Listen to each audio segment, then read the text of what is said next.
গণতন্ত্রের সূচক যতটা অবনমিত হয়েছে আমাদের, তার সাথে সাথে প্রেস ফ্রিডম ইন্ডেক্সও আমাদের সূচকের অবনতি ঘটেছে। চট্টগ্রাম বিশ্ববিদ্যালয়ে অনুষ্ঠিত হয়েছে সংবাদ না বয়ান গণমাধ্যমের ঝোঁক ও ঝুঁকি শীর্ষক সেমিনার। আজ দুপুর 2টায় সমাজবিজ্ঞান অনুষদের মিলনায়তনে প্রেস ইনস্টিটিউট বাংলাদেশের আয়োজনে চট্টগ্রাম বিশ্ববিদ্যালয়ের যোগাযোগ ও সাংবাদিকতা বিভাগের সহযোগিতায় আয়োজিত এই অনুষ্ঠানে অংশ নেন শিক্ষার্থী, শিক্ষক এবং সাংবাদিকরা। আরেকটা জিনিস লেখা আছে সাথে, freedom of press is not just important for democracy, it is democracy.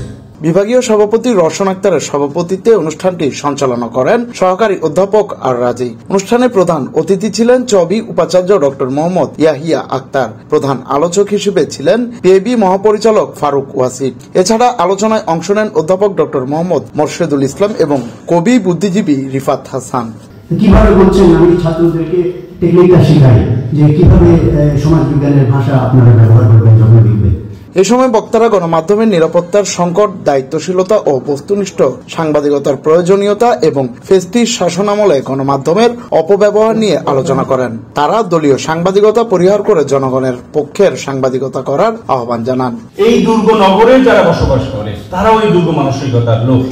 এই গুলশান বনানী তারা এখন গেটেড কমিউনিটি, সেখানে বাইরের লোক ঢুকবে কেন, রিক্সাওয়ালা ঢুকবে কেন ইত্যাদি মেন্টালিটি। এই ফলে হেফাজত যখন আসলো তখন ওই দুর্গের মনোভাব থেকে তারা কিন্তু দেখা শুরু করলো এবং এদেরকে নিয়ে তারা আতঙ্কিত হলো। মিডিয়া সে বয়ান প্রতিষ্ঠিত করলো। ফলে এখানে উন্নয়নের বয়ান, এখানে জঙ্গিবাদের বয়ান, এখানে মানে ধরতে পারার ব্যাপার আছে আমার মনে হয় আর কি। মানে এখানে যারা মানে সাংবাদিকতার অথরিটি আছেন তারা আমার সাথে একমত হবেন কিনা আমার জানা নেই, কিন্তু আমি এইভাবে জিনিসটা ভাবার চেষ্টা করি। আমি কিন্তু এই ডিসিপ্লিনের বাইরে মানুষ, কিন্তু আমি আসলে সংবাদের বক্তা। বিশ্ববিদ্যালয় তো যারা আধা ইংরেজি এবং আধা বাংলা জানে তাদের প্রতি সংবাদপত্রের ঝোঁক ছিল, কারণ তারা ছিল ক্ষমতায়।